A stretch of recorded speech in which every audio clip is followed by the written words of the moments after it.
This episode, I speak with the people behind the Gifted Life podcast, which is all about organ donation and highlighting people's stories about their gifted lives. I also speak with Aditi Bakshi, who went from trying to get more South Asians to vote locally in her district to introducing Debbie Stabenow at the 2017 Women's Convention in Detroit.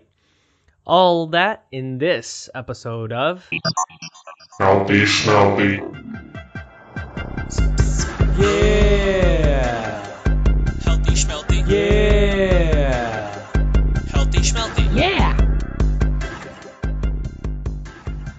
Welcome to Healthy Schmelthy. I'm Rishi B., your public health master of ceremonies. You know, y'all, life can be hectic, but healthcare doesn't have to be, y'all. That's why I created the fanciest, schmanciest public health podcast, Healthy Schmelthy, to demystify the perplexities of healthcare and wellness.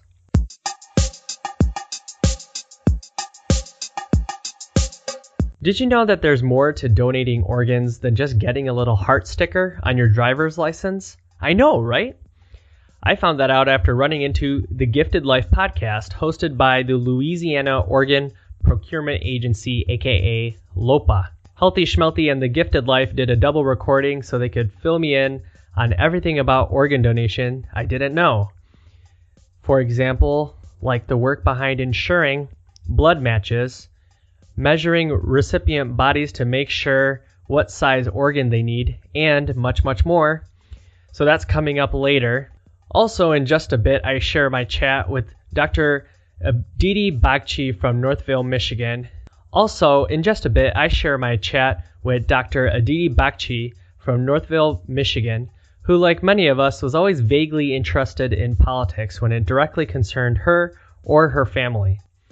But after the recent political events and racist, sexist comments became more prevalent in the social vernacular, she decided to get more involved in her local congressional district to see if she can shake things up.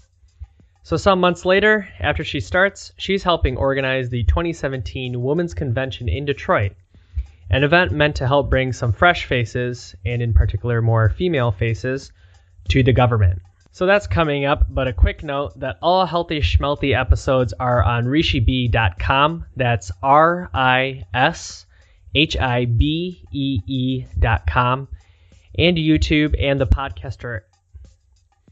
So that's coming up, but a quick note that all Healthy Schmelthy episodes are on rishibee.com. That's RISHIBEE.com. And you can find all the episodes on YouTube and the podcast catcher apps like Stitcher, Pocket Casts, and Apple Podcasts. You can also get updates at the Healthy Schmelthy Facebook page or by following me at RishiBH on Twitter. So lots of fun stuff coming up, but you know what? I imagine many of you are wondering, hey, who in the Rolling Stones is this Rishi B guy? Well, you know what, listener, I'm sorry. You can't get no satisfaction, but what would you say if we open up here and get to know each other just a little better? Why don't you relax a little bit? Why don't you sit in that couch and relax? And let me tell you a little bit about myself and just give you a taste of the man behind the mic here. All right, listeners. Yep, start me up because it's time for full disclosure. Oh yeah.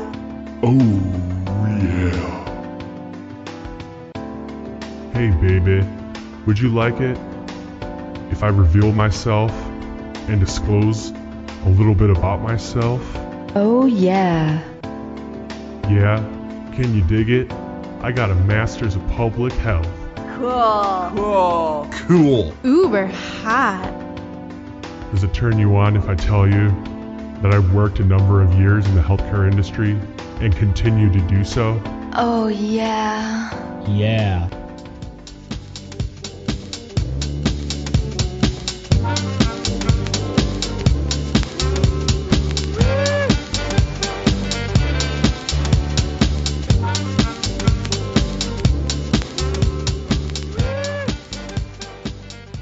So a quick note here that music for this episode is courtesy Mr. Scruff, an English producer and DJ.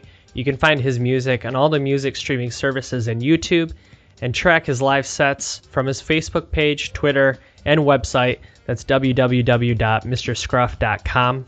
That's www.mrscruff.com.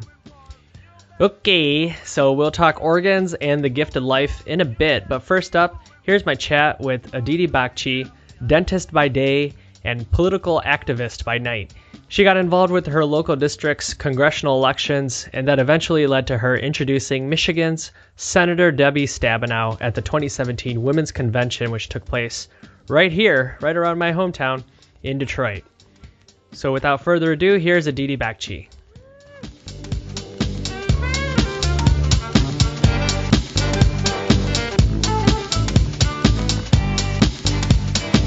Let's go back to how you got involved with the convention. So were you involved with a particular organization? Is that how that all came about? Well, after the election, like many of us, I was very depressed with the outcome and further saddened when I found out that, from what my understanding is, that Michigan went to Donald Trump by 10,000 votes. Right. And of the 100,000 Indians that live in my district, only about 10% voted. Oh, really? Wow. Okay, so you're saying that's your county then, or is that how in it my works? congressional district? Gotcha. So Okay. I'm in District 11, Okay. and the person that was opposing the Republican congressman that got elected was an Indian man, and Okay. we as South Asians didn't come out and vote for somebody in our own community. You know, only 10% of us went out and even voted. And had 50% of us come out and voted, maybe Hillary Clinton would have won the state of Michigan. Yeah. Maybe Dr. Anil Kumar would be our congressman. Right. But none of that happened because we didn't vote. Right. So, to make a long story short, I was very frustrated. I started a little Facebook group of like-minded South Asians, and we have been trying to move the needle a little bit. And through that work, an old high school classmate of mine, Fatima Salman, contacted me about an open call they had for local Detroit women who wanted to get involved with the Women's Convention and be on the local host committee. Oh, well, is this the first time the convention was happening? Yes. So Okay. a little history on the convention. After the election, there were many people that were frustrated, and there was a woman in Hawaii who posted on her Facebook that we should all march on Washington the day after the election. Well, that idea really took hold with a lot of women, and it resonated with us. And so there was 4 women that really planned that march on Washington, Okay. and then they decided to hold their first ever Women's Convention in the city of Detroit. So it was the that's organizers of the Women's March on Washington. Oh, great! Wow. So so they were affiliated with that person who reached out to you to be involved with the opening for the convention. Yes. So Linda okay. Sarsor, who is one of the organizers of the Women's March, is friends with Fatima Salman. And so Gotcha. she had asked Fatima to organize a group of women. And I was fortunate enough to be invited to that. Oh, cool. So so you mentioned that you had started that Facebook group. I don't have the name in front of me. Do you have the name of that? Give it a little plug. Currently, we are a secret Facebook group. And I'm sorry. reason for that, oh, that's all right. The reason for that is I find that a lot of South Asian people were very concerned about their employers not finding out their political views. Oh, interesting. Okay. And so this was kind of a safer space for them to organize, talk about ideas that they had without worrying that it might potentially affect their job situation or anything like that. So that was my thinking behind keeping it a secret group, that people would feel more comfortable being open and we could share ideas. Yeah. So that's really interesting. So when you started picking at that 10% votership in your district, so some of that is because some people, they don't feel very comfortable in like pursuing their political ideas or even like discussing at all.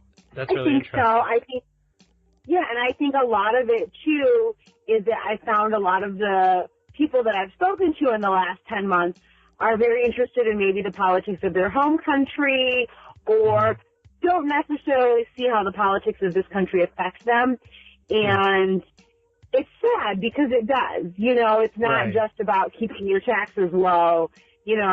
As we've seen, we Asians are not exempt from hate crimes and attacks simply because of the color of our skin or, Yeah, right. It's been eye-opening. Yeah, for sure. So I've also seen that you've spoken to some local people who are running, like you mentioned. Was his name Anil Kumar? Was that his name? Yes. Yep. Yeah. Absolutely. Yep. And so, what have you seen as far as what opportunities there are for people who are interested in getting involved in their local, their local congressional races or their local districts, things of that nature?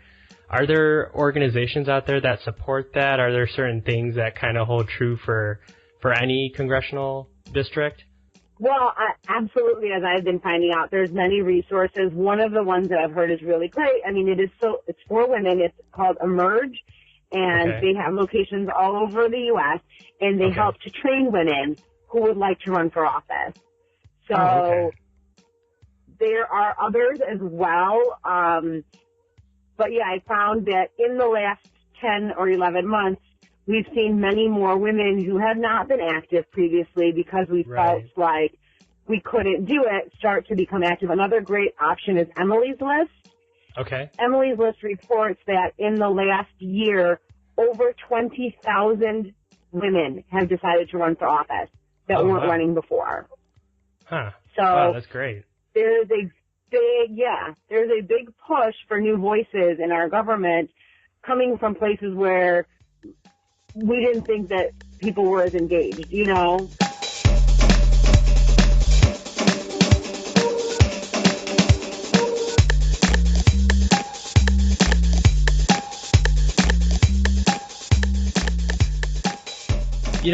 What's interesting is, you kind of got that whole kick because of, the comments that candidate Trump and then, now President Trump, these sort of ideas and these comments that are coming out there.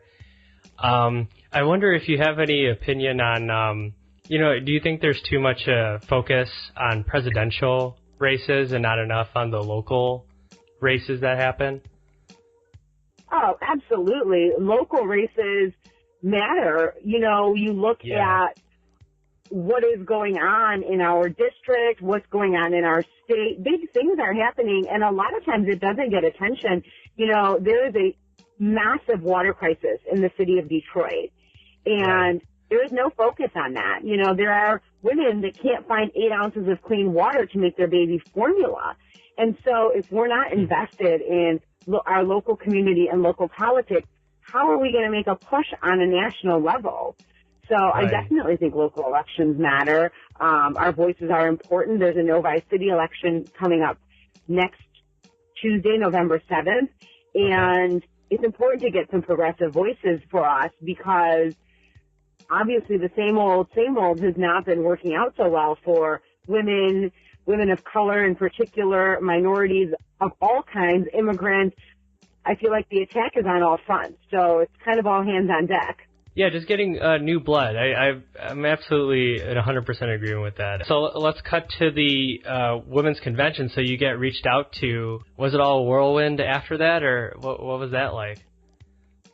It was a little bit. There was a lot of work. They had started planning at the end of July, and so they achieved an incredible amount in a very short amount of time. We had 5,000 women attend. The convention was sold out. The concert was sold out. I was fortunate enough to be able to host a panel on Asian American women in politics, which was really great. There was over 100 speakers that came from all walks of life. There were organizers, politicians, local everyday women that were making a difference the Thursday before the convention is when they had asked me to introduce Debbie Stabenow. So that was really cool. Oh, okay. It was a cool way to end it. Yeah. Cool. Yeah. And all that from starting a Facebook group. All that from starting a Facebook group, yeah. Yeah. Well, that's really cool. So did you kind of know about, like, like town hall events or anything like that the local congressional people were doing, or did it all just kind of come, you started with your first impulse, which was the Facebook group, sharing some ideas and then just kind of seeing what was out there? Did it all kind of happen organically like that? It did a little bit. So we started the Facebook page. There was only just a couple of us batting around ideas. And from that, we formed a core group, our South Asian task force for District 11. And we meet once a month, and we started trying to help out where we could, knocking on doors, making phone calls, writing postcards for local candidates. We wanted to act locally because we felt this was where we could make the biggest impact. And through our task force, we had a couple of open meetings where we invited anybody, part of the South Asian voters group or anybody. And we had both Dr. Anil Kumar, who ran in the last congressional cycle, and Haley Stevens, who's running for the 2018 congressional seat, come and speak to our group. So from there, we just kind of grew, and it's nice because it's a collaborative effort. And that's kind of how it went, just slowly. Yeah, cool. The takeaway I'm getting is if you have that urge, if you feel any, urge at all in your body, just roll with it. And you never know what happens. Would you agree with that? Absolutely. I feel like I was not a political person. I was somebody, I'm a dentist by trade, so I was somebody who was very focused on me and my family and advancing us, and obviously this election, it was a wake-up call that you can't just spend all of your time thinking about yourself, because the world will go to hell in a handbasket, excuse my language, around you, and there will be nobody to look out for you. So you have to start looking out for your fellow man or woman, because we're a community. So yes, anybody can do it. Start small or start big. Just start.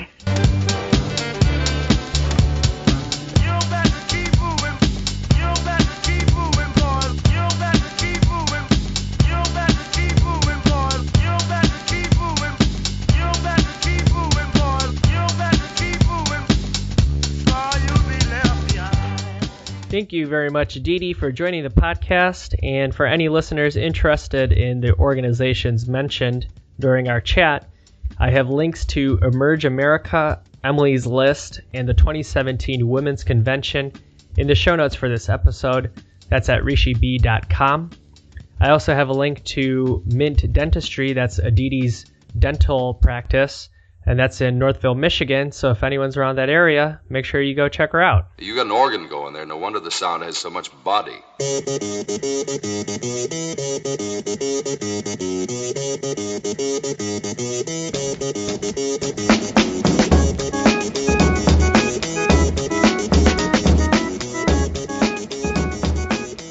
All right, next up is my chat with the Gifted Life podcast crew. They are all part of the Louisiana Organ Procurement Agency, aka LOPA, and they fill me in on everything that goes behind organ donation and also the history of their podcast. You'll be hearing a lot of Lori, Joey, and Sally on the mics, but their team also includes Troy, Kirsten, and Chillin. It was a double recording, and they fill me in on a lot behind everything that goes behind organ donation. Very grateful that they joined me on the podcast. So without furthering any more ado than there need be, here's my interview with the Gifted Life podcast team.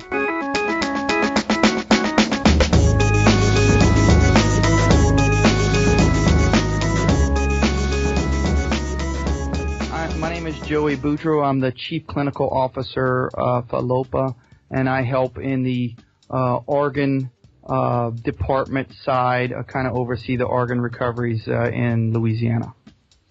My name is Sally Gentry, and I'm a Family Services Coordinator. That means myself, along with my colleagues, do follow-up with donor families post-recovery. And I'm Lori Steele, community educator for LOPA. I work with donor families, recipients, those waiting. We go out into the community and hopefully educate on organ, eye, and tissue donation. All right, well, let's go ahead and get started. Let's just start with the general. How did the idea of the podcast start? Who came up with that? Well, I'd like to say it was me there, Rishi. Can't take the credit for that. Our CEO actually travels and goes to these conferences, conventions, and we always like to learn from our partners and look at what's going on. What could we be doing better? And so she came back and she said, maybe a podcast. And then got with our IT department and said, what do you think about this? Can we do that? So about 2 years ago, we started tinkering around with it. Our first taping took basically all day, and I think we looked at each other and we were saying, what have we gotten ourselves into? We knew it was a good thing to do. We had all come to the table with different ideas. We wanted to honor our donors, that's for sure. But we figured this was another way to kind of reach out and to educate, right? So we are the only organ procurement agency across the country that has a podcast geared toward organ, eye, and tissue donation. So we're proud of that fact. And we try to partner with folks from across the country, across the world to help spread that message. Because while rules and things may be different when you go to a different country, the feeling's the same. Those donor families, they want to honor their heroes. The recipients want to celebrate life, and those waiting, they just need someone to talk to. So that's kind of our goal. So about 2 years ago, we sat here. So now we have more equipment. We talk a little bit more. We're a little bit comfortable with each other. We kind of got the podcast thing down, we hope. And then we get to partner with folks like you and hopefully reach people that we would have never reached before had we not turned to this format. Sure. How long was the Louisiana Organ around before the podcast? Was it around for a while? Louisiana Organ Procurement Agency is the only organ procurement organization, or OPO as we say it in the donation world. Is the only one in Louisiana, and it was founded actually on April 1st of 1988. So it's been around for quite some time. In 1984, NOTA was passed, the National Organ Transplant Act, and it kind of made it where it was inequity in the way organ procurements were allocated. And NOTA kind of tied everything together from a national perspective, and so that the sickest patients would get the transplants. And part of that was the establishments of organ procurement organizations, or OPOs, like LOPA, Louisiana Organ Procurement Agency, across the nation, so that we would be kind of the middlemen for that transplant, and that from the transplant recipient that's the sickest, and that donor, that hero, and that donor family. So OPOs were established throughout the nation, mostly in the 80s, between 1984 and 88. The podcast is really great. Just for my listeners' benefit, the podcast, there's so much behind this organ donation, so I highly recommend everyone listening to the podcast. I have to compliment you guys, though. How did you come up with the Gifted Life title? That's a great title. It says everything you need to know. Well, we appreciate that. Yeah, so like I said, we had these folks who had been picked to start this project, and we were kind of sitting at a round table, and we said, okay, what kind of segments would we like to talk about? One thing that was across the board was that we want to honor a hero in every podcast. The other thing was, what are we going to name it? What's been taken? What is going to get people's attention? And so the vote was out. The Gifted Life was on there, and it won unanimously. And so here we are. Okay. And also the life, of course, that is given from that donation, from that hero, and then of course the recipient themselves and everyone's lives that are touched.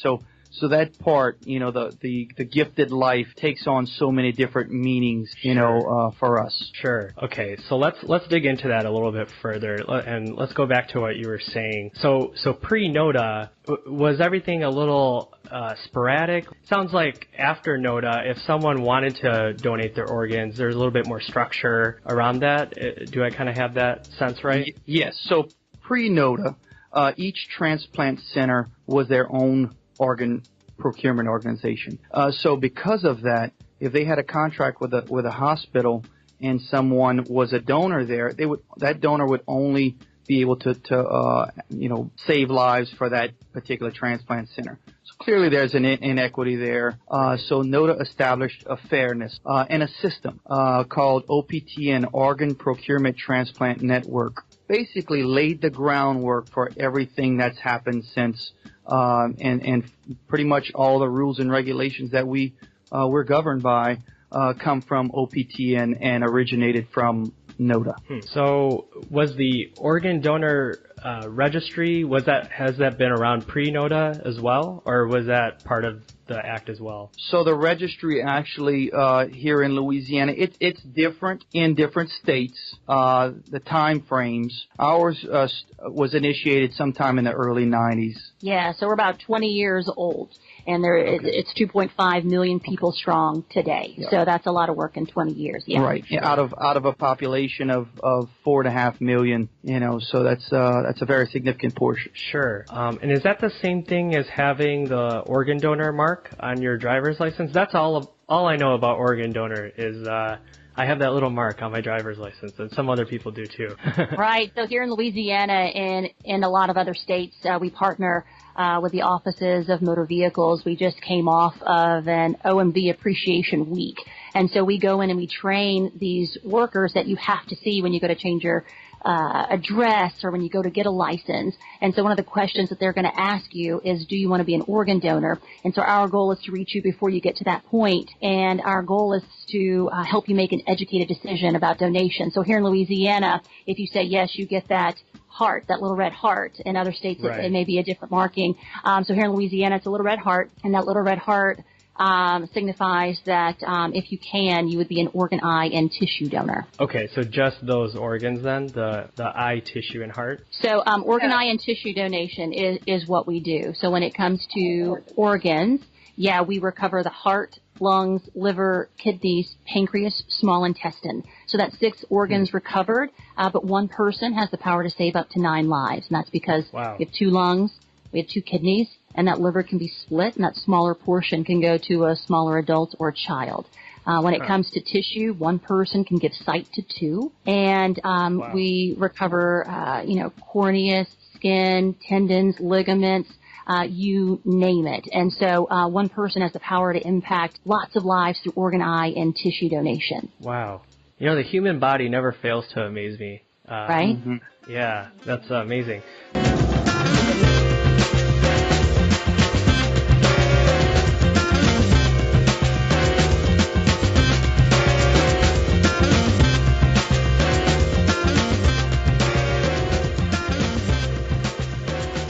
So let's get into matching then. How are organs matched for a person? So different organs are matched a little differently, some more specific than others. The more specific organs are the kidneys and pancreas. All of them have to be matched by blood type, first and foremost. Now, the actual ABO, the blood type, whether you're an O type or an AB or, A or B, that matters. So that's the first thing. Okay. But then in kidney and pancreas, it's also based on certain antigens that the donor would have that have to match up at least to a degree with the recipients. And once those are done, they're kind of matched up with the recipients. And then the list that I mentioned earlier with OPTN, that comes up, and the closest match, that's the sickest patient with the closest match, then comes up first. And proximity plays a part. But as far as the matching, it's kind of proximity, the blood type and antigens with kidneys and size. Okay. So this might be kind of a dumb question, but is a surgeon going inside a person who needs an organ and measuring the space? Is that what you mean by size? That's a great question. No, that's actually a great question. Okay. No, but someone who is so you'll have we'll see on that list, they'll have a minimum and a maximum size for that particular patient. So they know their patients, and they'll measure different things like, abdominal size or thoracic or chest size or height and weight and all that. And they'll be able to tell if this patient, they'll have a maximum height and then weight and a minimum. And if they fit into that size range, that's how they'll be matched. Now, there are times, especially on kids or someone, who's kind of on one end of the spectrum or the other on that, where they'll come into the organ recovery itself, and it basically comes down to that. They'll measure and do a lot more specific measurement there for the potential recipient. Generally, that's not the case. But that's only when we're talking, if they're saying they can take up to a 5'10", 200 pound, maybe they're 150 pounds. That's when they'll start doing more measurement. And then, of course, in those cases, we'll have to have a backup in place, just in case that organ didn't exactly match up. And Rishi, just to give you a real-life example, we have a recipient that we work with, and she was so sick in her mid-40s that she only weighed 68 pounds. So other folks who were her age were obviously heavier, and so her gift came from a 16-year-old. She knows that, and she shares that story. So, size when it comes to donation matters, yeah. This is why I love learning about this stuff. I had no idea there was a backup as well. So who are the people who are reviewing the list? I imagine they have medical backgrounds and all that kind of stuff? Yes, so the list is reviewed by our allocation. We have allocation coordinators. If I can kind of back up maybe a little bit, sure. So if a patient, and we haven't really talked about who can potentially become donors, and that pool is a lot smaller than most people think. Okay. A lot of people think that everyone can be an organ donor, and the fact is, the vast majority of us die in a way that you can't. If you cardiac arrest or if your heart stops, then unfortunately your cells die within your organs, and you can no longer, in an uncontrolled situation, you can no longer be an organ donor. The people who can potentially save lives are those who passed away, generally speaking, from a head injury, which then oftentimes causes the brain to swell. Of course, the hospital does everything in their power to save that person's life. And the doctors assess the patient's neurological function. And if they have no neurological function, if their brain is completely dead, they are technically dead. They are then declared brain dead. Their time of death is at that time. And it's at that point where, of course, there's a lot of support needed for those families, because it's always in these brain injury, head injury cases, very sudden. These aren't expected. So we provide staff to support the families throughout all this time. And they also offer that family the opportunity to donate. That allocation coordinator that I mentioned, that placement coordinator, then pulls up the list. And again, it's an anonymous list. We can't pick and choose who we donate to. And then the first person on the list gets the first offer, and then the second, and then so forth and so on. This process usually, up until this part, usually takes about 18 hours or so. The entire case oftentimes takes well over 24 to 36 hours.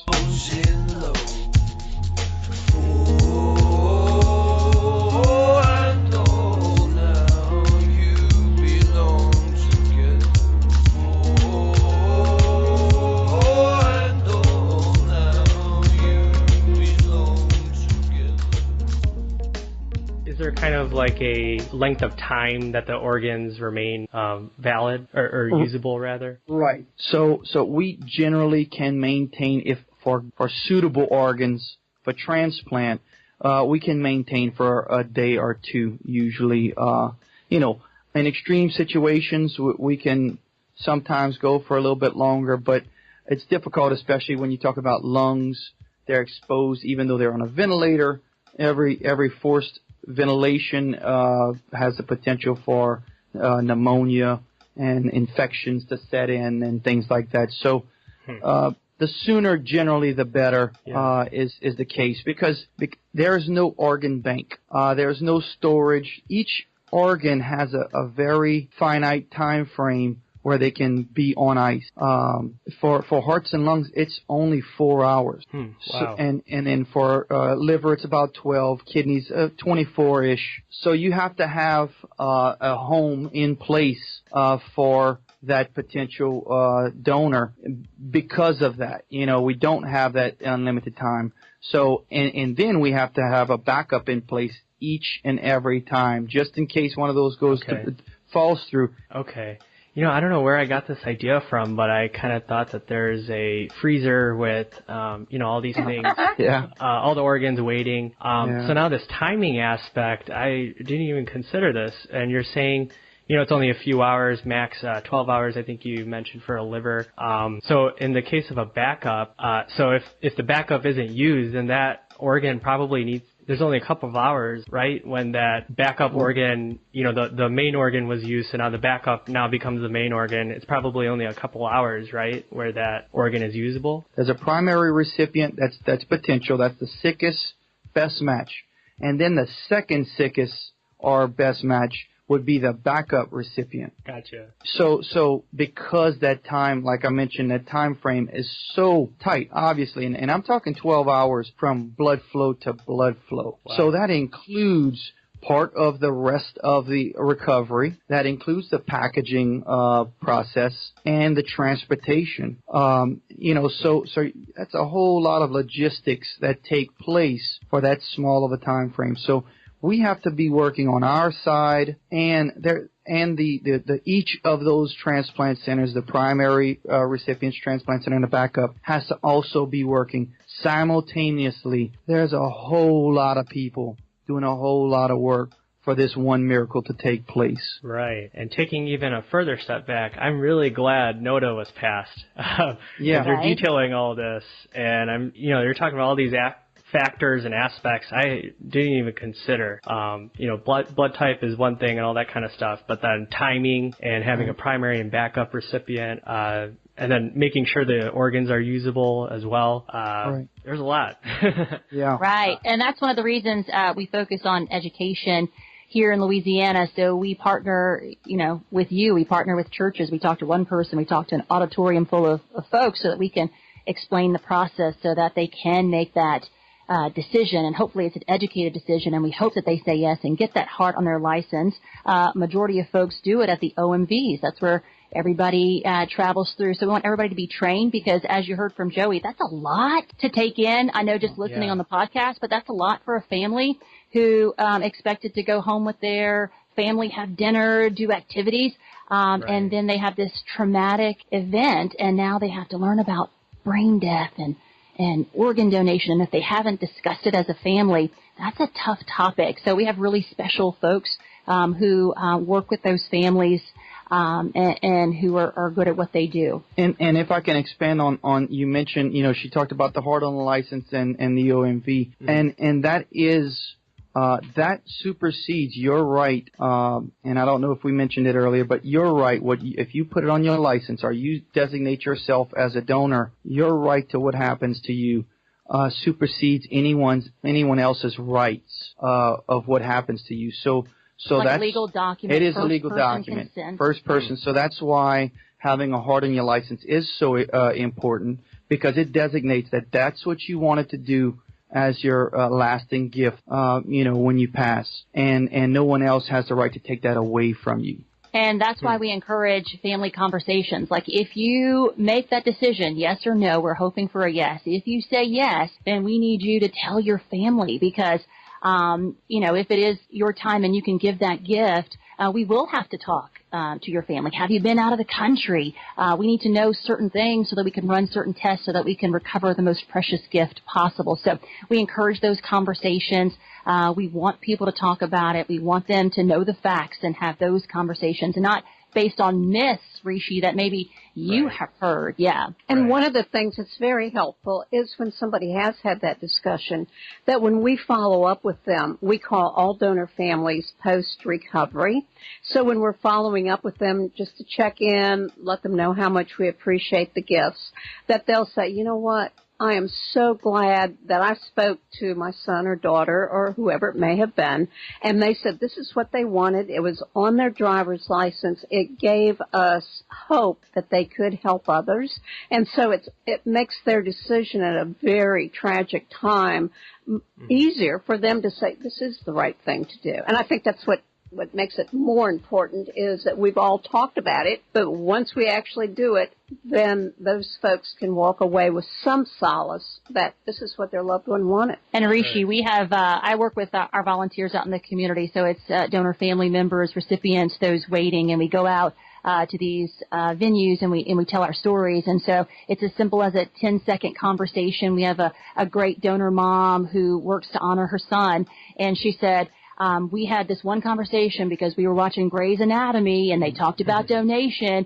And he said, Mom, if something happens to me, I want to be an organ donor. I mean, who wouldn't want a piece of this, right? So, and that's one of her stories that she goes out and she goes, that gives me such comfort because I knew what he wanted. So her son was a donor. We honor him, and we have actually met his recipient, which is pretty cool. So you never know what you're going to hear. And, you know, folks are inspired to register. There's a national registry. Each state has their own registry. There's also a national registry that's kind of easier for folks who are listening from wherever, but registerme.org. Registerme.org, that's something that we hope people remember, and that if they are inspired, they do sign up to be an organ, eye, and tissue donor. It's simple, it's fast, and it'll save some time at a most crucial time.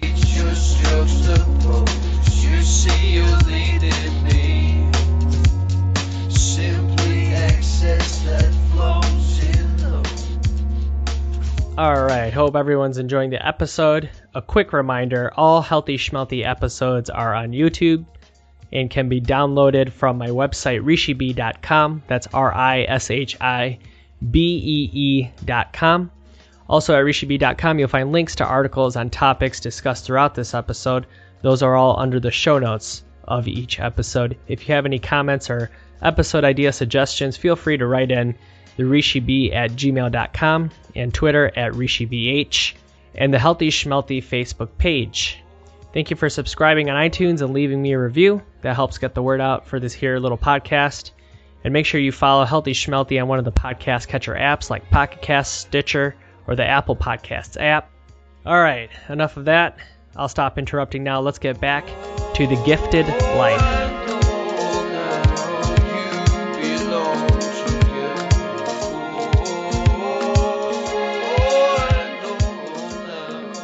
You know, you talked about a lot of different backgrounds, because I was kind of curious, what are the backgrounds of people who are involved in the organ transplant of their state, of the network rather, the organ transplant network of their state? And already you've mentioned communications, the volunteers and the field workers you mentioned, so a lot of different backgrounds can be involved. Exactly, and so there are OPOs in every state, and Joey said we're the only one for Louisiana, but in Texas they have more. They're bigger than we are, so if you call, they'll tell you where they are needed.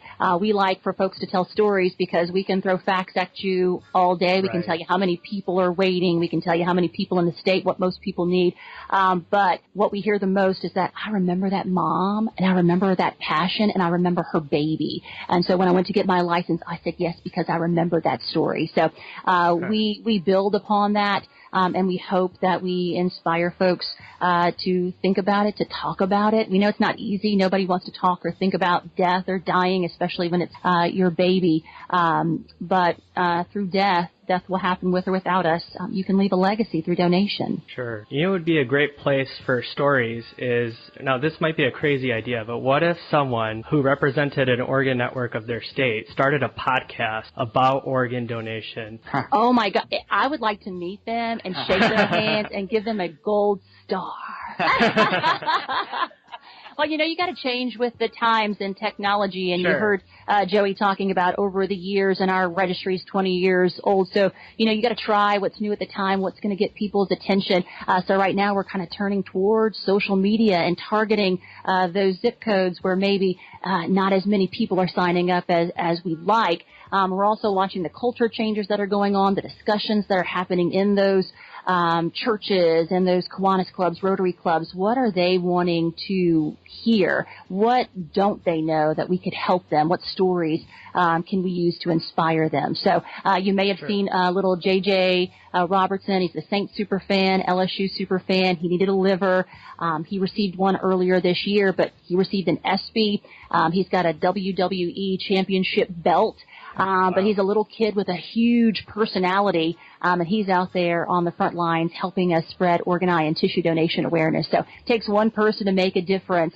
We have lots of those people, and we're working together as a team. So I was kind of curious, while you're waiting, is there such a thing as organs that are rarer than others?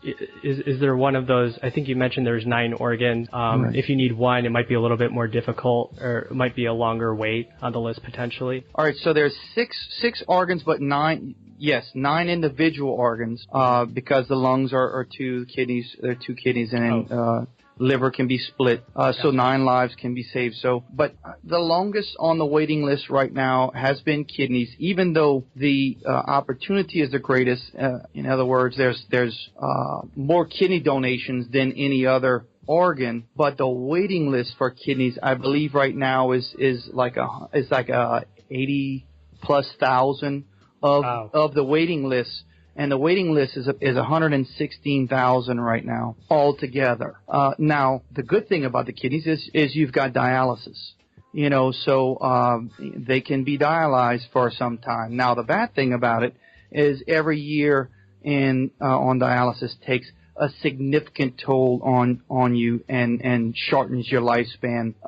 The lungs are a little more rare just because it's so easy to get lung infections from the donor side, because all the other organs are encapsulated. They're all in sterile environments. Not as much potential for infections. But the lungs are, even though you're ventilated, but they're open to air.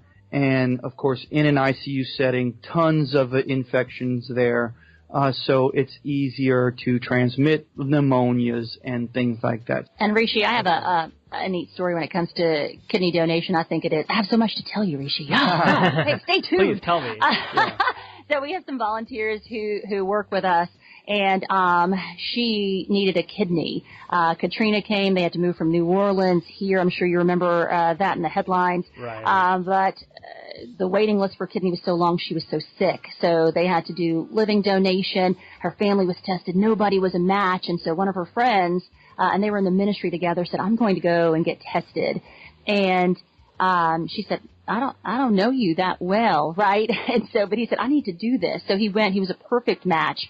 So he gave her one of his kidneys, and then later they married. So they're celebrating 14 years of transplantation, successful transplantation this year, and 11 years of marriage. And on their wedding anniversary, they talk about organ, eye, and tissue donation awareness. So we always have dinner or some kind of fun event where we get folks to talk about it and hopefully sign up to be donors. So it doesn't happen in every case. Let's not if you give somebody a kidney, we're not going to promise marriage here, but it worked out in that case. Sure. Talking about emergencies, like for example, in that horrific incident that occurred in Las Vegas, I heard that they're having a shortage on blood, and so once again, this kind of goes back to thank goodness for NODA creating the organization behind this process, because I imagine like incidents like Hurricane Katrina and incidents that you can't account for.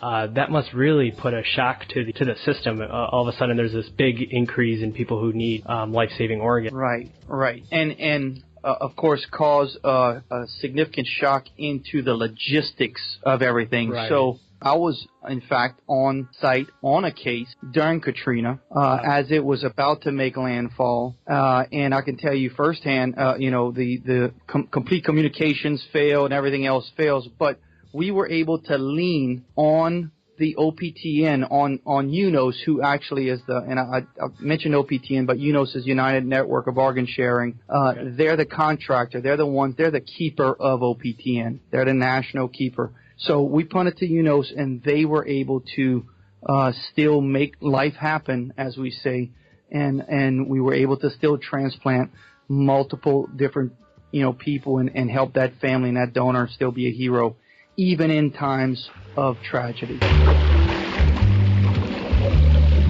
Deeper and deeper and deeper and deeper, gliding down through the dark green water.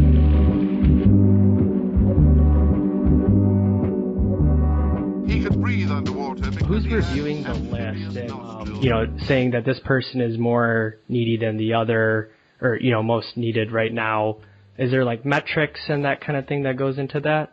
That's a great question, and that is actually exactly it. So there are metrics. You can't just say, because every transplant surgeon would say, no, my patient is sicker than your patient, if it was just subjective. Right. So each organ has an allocation score for the most part. Okay. You have this certain calculation that calculates how much longer this person can live with this organ, and that the person with the shortest amount of time gets put highest on the list. So there's no subjectivity there. Kind of tying up here, for people who want to support organ donation, you mentioned there's the registerme.org, right? Correct. For people who want to be involved? Correct. So registerme.org, click on that. It doesn't matter what state you're in. You can register your wishes to be an organ, eye, and tissue donor there. All right. Well, thank you all very much for joining me and doing this dual podcast experiment. We like that. Joey was on the hot seat. It was awesome. LOPA.org, LOPA.org. It's a one-stop shop for organ donation information. You got an organ going there. No wonder the sound has so much body.